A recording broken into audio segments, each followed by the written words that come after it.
nisafiri. Baba, katika jina la Yesu, wewe niko hata kabla hatujawa. Una nguvu na hajawahi kutokea kama wewe.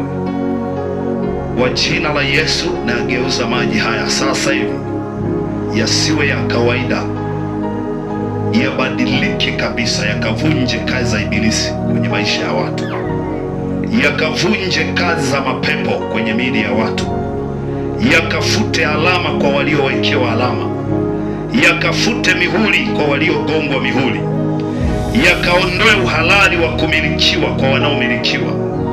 Kwa jina la Yesu, naruhusu nguvu zako zitembee, pepo wakaone moto, majini wakaone damu ya Yesu, damu ya Yesu, damu ya Yesu. Kwa maana imeandikwa, hao watu wana amri ya kugeuza maji kuwa damu, amri ya kugeuza maji kuwa damu, amri ya kugeuza chochote kikawa kitu. Kwa jina la Yesu, nayaweka mbele zako kuanzia sasa, kwa ajili ya walio tayari kusapoti huduma, walio tayari kusimama na kazi yako, watapokea kama zawadi isiyo ya kawaida.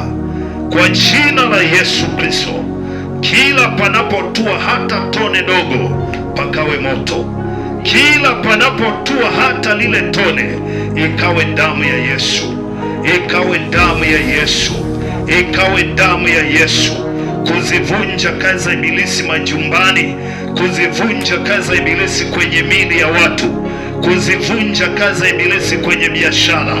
Wengine mikono yao ilishafungwa, sasa watanawa damu ya Yesu, wataoga damu ya Yesu. Ndani ya siku 7 kukawe na mwangaza usio wa kawaida. Kila palipo na uchawi ukaharibiwe. Waliofungwa matumbo wakatapike vitu, maana inaingia damu yako ndani yao.